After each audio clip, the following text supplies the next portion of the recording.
Azad Samaj party के अंदर भी कोई कैडर नहीं है, कोई किसी तरह से कोई वैचारिक लोग नहीं है, इस तरह के बुद्धिजीवी लोग भी नहीं है। तो भाई साहब अभी का जो समय है ना, ये समाज का गफलत का है। ये सारे लड़ेंगे, झगड़ा करेंगे और दुश्मन को फायदा पहुंचाएंगे। इस समय ना आजाद समाज पार्टी का कुछ फायदा होने जा रहा, नहीं बसपा का कोई फायदा होने जा रहा। सच्चाई तो यही है। और बाकी जो है चुनाव के बाद परिणाम, आप मेरी बात को लिख के रख लो, ये सच होगी। कांग्रेस की सरकार बनाएंगे लोग वहां पर, या बीजेपी हाथ मार देगी कांग्रेस को किसी तरह से साम दाम दंड से हरा दिया। कुछ लोग कह रहे हैं कि बहन जी चुनाव लड़ रही थी, पैर फंसा दिया है आजाद समाज पार्टी के नेता चंद्रशेखर ने। देखिए बहन जी तो चुनाव पहले से लड़ती आई हैं और 2012 से लेके अब तक के कई चुनाव की हार भी हुई है।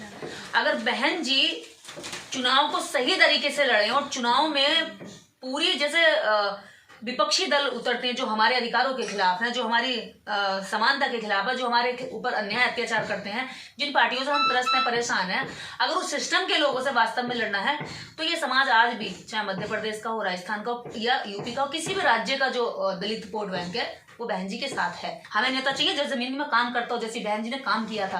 हमें वो नेता चाहिए जैसे कांशीराम साहब ने काम किया था, वो नेता चाहिए। हमें दलाल नेता नहीं चाहिए जो पैसे लेकर के टिकट लेकर आते। कितने लोगों को ऐसे टिकट दिया जाता है। मैं केवल बीएसपी की बात नहीं कर रही हूँ, इस देश के अंदर कितनी पार्टियां ऐसी हैं जो ऐसे लोगों को टिकट देती है जो बिना पैसे के टिकट मिलते हो। कौन सी पार्टी ऐसी है? हर पार्टी में पैसे के साथ टिकट दिया जाता है। लेकिन हमारे लोगों को, हमारे वोटर को ये बात कहनी चाहिए, जो पैसों से टिकट लेकर आएगा हम उसको वोट नहीं देंगे, हम अपना वोट नहीं बेचेंगे। हम अगर किसी को वोट देंगे तो ऐसे नेता को देंगे जो हमारे मुद्दों की लड़ाई लड़े। जैसे श्रवण कुमार निराला गोरखपुर में गरीबों की लड़ाई लड़ रहा है, ऐसे नेता को वोट दो जो तुम्हारे मुद्दों की लड़ाई लड़े, तो तुम्हारे लिए जेल जाए, तुम्हारे लिए मार खाए, पीटे और दुनिया भर के दर्द झेले, आरोप झेले। ऐसे लीडर तैयार होने चाहिए। ऐसे लीडर नहीं जो 1 करोड़ रुपया लूट खसोट के इधर उधर से लाए और टिकट ले आए और आकर के एमपी बन जाए, एमएलए बन जाए, हमारा वोट लूट के और चला जाए और हम फिर देख रहे हैं फुर हो गया, कहाँ चला गया। वो बाहर स्विट्जरलैंड में मौज उड़ा रहा है और हमारा गरीब समाज में भूखा नंगा रो रहा है। जहां जहां बहन जी ने मेहनत करी, बीएसपी ने मेहनत करी, उन्हीं राज्यों में जो आजाद समाज पार्टी के नेता है चंद्रशेखर चुनाव लड़ने चले गए हैं। कई बहन जी के जो दुश्मन है, बीएसपी के जो दुश्मन है, उनसे वो गठबंधन भी करते जा रहे हैं। तो कितना नुकसान होगा बीएसपी को इन 5 राज्यों में? देखिए ये सत्ता की, ये क्या है ना, सबको सत्ता में आने की लड़ाई है। चाहे कांग्रेस हो, बीजेपी हो, बसपा हो या फिर असपा हो, दोनों ही। उधर कांग्रेस बीजेपी एक दूसरे को टैक्स करके वो भी, क्योंकि दोनों पार्टियों में ब्राह्मण है। इधर भी बहुजन समाज पार्टी के दोनों लीडर, दोनों ही एक वोटर के ही पूरी तरीके से मजबूत लीडर है। मतलब देखा जाता है कि दोनों अगर वोट काटेंगे तो दोनों आपस में एक दूसरे का काटेंगे।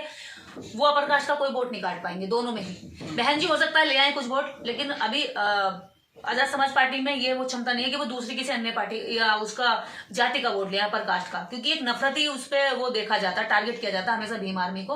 अगर शोषण होता, अत्याचार होता तो कई बार ये घृणा भी दिखाई जाती है कि बुला लो भीम आर्मी वालों को, हम तुम्हें पीट रहे हैं यहाँ पर। तो ऐसे करके भी दिखाई जाती है। बट सबसे बड़ी बात यह है कि अगर चंद्रशेखर कहीं पे चुनाव लड़ने की तैयारी करना है, जब बहन जी के साथ वो नहीं है, तो कोई व्यक्ति अपनी निजी पार्टी बना रहा, कोई व्यक्ति अपना संगठन बना रहा, अपना काम कर रहा, तो यह स्वतंत्र है ना, सब जाकर कोई भी काम कर सकता है। इसमें क्या दिक्कत है? कुछ लोग कह रहे हैं कि बहन जी को हराने के लिए, बसपा को हराने के लिए यह पार्टी बनवाई गई है मनुवादियों के द्वारा, मनुवादी पार्टियों के द्वारा। अगर चंद्रशेखर वहां नहीं जाएंगे तो फिर क्या बहन जी चुनाव जीत जाएंगी? बताइए मुझे।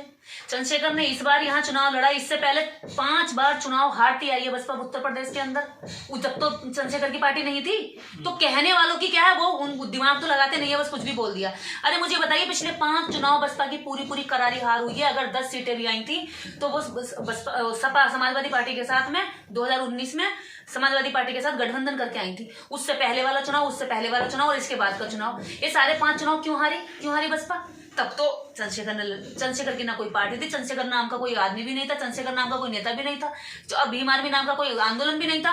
तो ये सब बेकार की बातें हैं। समाज में ऑप्शन की जरूरत है। जब एक ही नेता होगा तो लोग, वो नेता क्या तानाशाही बन जाएगा। इस समाज में नेताओं की जरूरत है। जब अच्छे नेता आएंगे तो समाज चुनेगा, ये मेरा नेता, तू हट यहाँ से, जो काम करेगा वो हमारे वोट पर राज करेगा। ये थोड़ी कि हम बिक गए किसी के लिए, ये हम पूरी तरीके से जड़ बन गई है हमारी। नहीं, अगर हमारे लिए बहन जी काम करेंगे हम बहन जी के साथ है, अगर चंद्रशेखर करेंगे चंद्रशेखर के साथ है। हम किसी व्यक्ति विशेष के साथ नहीं है, हम उस विचारधारा के साथ है जो गरीबों की लड़ाई लड़ने को कहता है, जो दलितों को, शोषितों की उत्थान की बात करता है और वास्तव में काम करके दिखाता है। ठीक है, केवल बात लगाना और तस्वीर लगाना तो बीजेपी कांग्रेस भी कर रही है ना, वो भी कर रही है। कांशीराम साहब की तस्वीर तो सब लोग इस्तेमाल करने लगे हैं। मुझे ये बताइए, कांशीराम की तस्वीर तो क्या कहते हैं, समाजवादी पार्टी भी कर रही है। क्या समाजवादी पार्टी हम लोगों के लिए काम कर रही है? क्या कांशीराम साहब के विचारों पर चल रही है? नहीं, हमें वो पार्टी चाहिए जो विचारों पर काम करे, जो वैचारिक उस पर काम करे। जिस तरह से अभी दोनों पार्टियां हर उस राज्य में लगी हुई है अपने अपने पैर फैलाने के लिए, अपनी कोशिश और अपना जोहर दिखाने के लिए जहां जहां भी चुनाव है। दोनों ही पार्टियों का जो वोट बैंक है वो सेम है। दोनों ही पार्टियों का जो वोट बैंक है जिस पर वो टारगेट करती है हमेशा, जिसके लिए लड़ती है, जिसके स्वाभिमान सम्मान है, जिसकी भी लड़ाई को वो लेकर आगे चलती हैं, जिसकी लड़ाई लड़ते लड़ते वो लीडर बनती हैं, वो दोनों का सेम है। दोनों का वोटर सेम है तो क्या होगा, दोनों की पार्टियों में वोट डिवाइड होगा।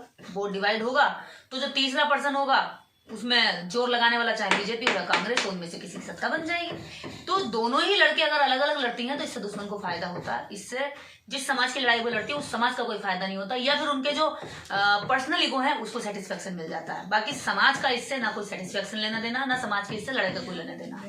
जब बहन जी कहीं ना कहीं ढीली पड़ी तो चंद्रशेखर को लोगों ने स्वीकार करना शुरू कर दिया। चंद्रशेखर लोगों की दिक्कतों में, परेशानियों में आंदोलन करना, लोगों के साथ अगर घृणा इस पर व्यवहार हो रहा है तो लोगों के पास जाना, उनको गले लगाना, बैठना उनके साथ। देखिए चंद्रशेखर जी के जाने से कुछ ऐसा नहीं है कि आप सोच रहे हैं कि न्याय मिल जाता है, न्याय नहीं मिलता है, लेकिन जो पीड़ित होता है उसके मन को शांति मिलती है, उसको तसल्ली मिलती है कि हाँ मेरा कोई लीडर है, मेरी बात रखने वाला यहाँ आया था। तो ऐसा ही तो चाहता है समाज।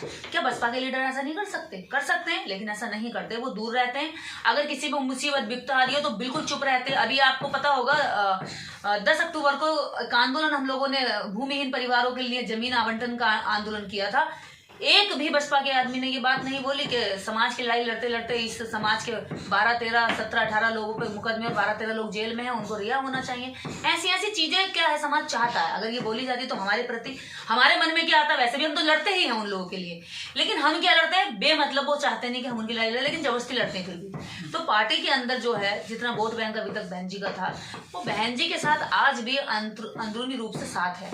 लेकिन समस्या क्या आती है कि वो चाहता है कुछ, उसकी जो चाहत है, जैसा वो चाहता था अपना लीडर, जैसा वो बहन जी को उसने देखा था जिस रूप में, एक आयरन लेडी का जिनको खिताब दिया गया, जिनके नाम से लोगों में दहशत थी, जिनके नाम से लगता था कि अरे इनके समाज पर हाथ मत लगाना, इनके समाज को टॉर्चर मत करना, क्योंकि बहन जी का एक टेरर था, लॉ एंड ऑर्डर को बहुत अच्छे से मेंटेन करती है। तो ऐसी सत्ता दोबारा आनी चाहिए। बहन जी की सरकार का और बहन जी के लॉ एंड ऑर्डर का दुश्मन तक तारीफ करते हैं, ये सच्चाई है। लोग कहते हैं कि बहन जी मिलती नहीं है पीड़ितों से। बहन जी सहारनपुर गई थी, वहां पे बाद में फिर जो विवाद फैल गया था, इसलिए बहन जी जाती नहीं है। देखिए विवाद से अगर हर डरते रहेंगे, नेताओं के साथ वाद विवाद तो लगा रहता है। क्या नेता ये सोच के ना जाए मेरे लोग मर रहे हैं, पीड़ित हो रहे हैं, परेशान हो रहे हैं, कि विवाद होगा, वाद होगा? अरे वाद विवाद तो होगा ही। अगर नेता के साथ वाद विवाद, जेल और बेल ये सब ना हो तो फिर वो नेता ही कैसा, फिर तो वो डर रहा है ना कहीं ना कहीं। और रही बात इस देश में अत्याचारों की, तो हर दिन 50 घटनाएं हो रही हैं। आप 50 में मत जाइए, कम से कम कुछ ऐसी घटनाओं में तो जाइए जो हाईलाइटेड है, जो आम जनता तक पहुंच गई, जिसको लेकर के दुश्मन में हिम्मत बढ़ रही है और तुम्हारे समाज में डर फैल रहा है। तो ऐसा डर निकालने के लिए तो आपको कम से कम आगे आना चाहिए ना। वही तो चाहता है समाज। और क्या चाहता है समाज? कोई धन दौलत नहीं चाहता बहन जी से। बहन जी को धनवान बनाने के लिए समाज 1-1 रुपया तक दे सकता है। ये समाज वोट नोट हर चीज देने के लिए समाज ने तैयारी रखी है, और समाज देता आया, आगे भी देगा। हम अपनी जान तक देने के लिए तैयार हैं।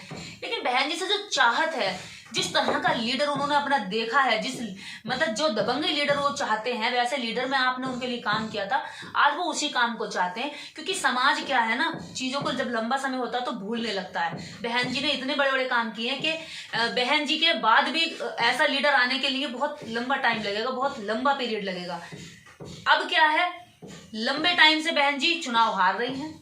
कुछ कमियां हो रही हैं। कुछ कमियां ये नहीं है कि बहन जी की तरफ से हो रही हैं या वोटर की तरफ से हो रही हैं, बीच वाले लोगों की तरफ से हो रही हूँ, किसकी तरफ से हो रही हूँ। लेकिन बहन जी अपने जमीनी कार्यकर्ताओं की जिस दिन वैल्यू करने लगेंगी, जैसे कि आरएसएस और बीजेपी करती है, वहां पे अगर एक शाखा प्रमुख, पन्ना प्रमुख भी चला जाएगा ना, तो उसकी बात सुनी जाएगी। यहाँ तो कोई कितना ही बड़ा कार्यकर्ता क्यों ना हो, उसकी कोई सुनने वाला नहीं है। वो तो मर रहा पिट रहा, उसकी बात नहीं सुनते। शासन में सुनी जाएगी, प्रशासन में सुनी जाएगी, और तो और नेता के हर शीर्ष पर उसकी मुलाकात करा के उसे सिंपैथी दी जाएगी, उसका पीठ थपथपाई जाएगी अगर वो अपराध भी करके आ रहा है। हम इस बहुजन समाज के लोग अगर हम बहादुरी का काम करके भी आते हैं तब भी हमें डराते हैं, तुम क्यों गए थे, तुम्हारे साथ अगर ये हुआ तो तुम अपने आप चलो, हम तुम्हारी जिम्मेदारी नहीं लेंगे, तुम हमारे साथ नहीं हो, तुम हमारे विजन के साथ नहीं हो। जबकि जो विजन बीजेपी का है वही विजन आरएसएस का है ना, आरएसएस के पे काम कर रहा है। तो उनकी दोनों की बातें जो है उनको सहमत होते हैं वो लोग, लेकिन यहाँ सहमति नहीं दिखाई जाती। लेकिन बीएसपी के लोग कहते हैं कि हमें वोट की ताकत दिखानी है, हमारा गरीब गुरबा समाज है, वोटर है, अगर वो आंदोलन करेगा, सड़क पे उतरेगा, तो उस पर मुकदमे हो जाएंगे, उस पर केस हो जाएंगे, वो आसानी से उनको अफोर्ड नहीं कर पाएगा। इसलिए हम नहीं चाहते कोई आंदोलन करें, हम वोट की चोट दिखाना चाहते हैं। हाँ, देखिए वोट का जो टाइम आता है 5 साल में एक बार आता है ना, वोट 5 साल में एक बार आता है, लेकिन सामाजिक जो परिवर्तन की गति है वो 24 आवर और साल के 365 दिन निरंतर चलती रहनी चाहिए। ये बात बाबा साहब भी कह गए, ये बात मान्यवर काशीराम साहब भी कह के गए। तो वोट की ताकत से ये पीछे हटने वाला कब है ये समाज? वोट की बात आती, ले लो हमसे वोट, हम वोट देने के लिए तैयार है, लेकिन इसका मतलब ये थोड़ी तुम सामाजिक आंदोलन को कुचल कर वोट लोगे, सामाजिक लोगों को कुचल कर वोट लोगे। इसका तो सीधा सीधा मतलब हो गया, क्योंकि तुम ये डरते हो कि आंदोलन से नेता तैयार होते हैं और तुम्हें नेता नहीं चाहिए, तुम्हें चमचे चाहिए जो पैसा दें, टिकट लें और हमारा वोट लेकर के लूट करके वहां जाकर बैठ जाए संसद विधानसभा में। क्योंकि आंदोलन नेता को तैयार करता है और धन से लिया हुआ टिकट वो एक दलाल उसको तैयार कर देता है, चमचे को, जो केवल जी हजूरी करेगा, समाज की बात नहीं करेगा, समाज को पीट के आएगा, उसे लूट खसोट कर लाएगा, वहां जाकर चढ़ा देगा। तो ऐसा नेता नहीं चाहिए हमें।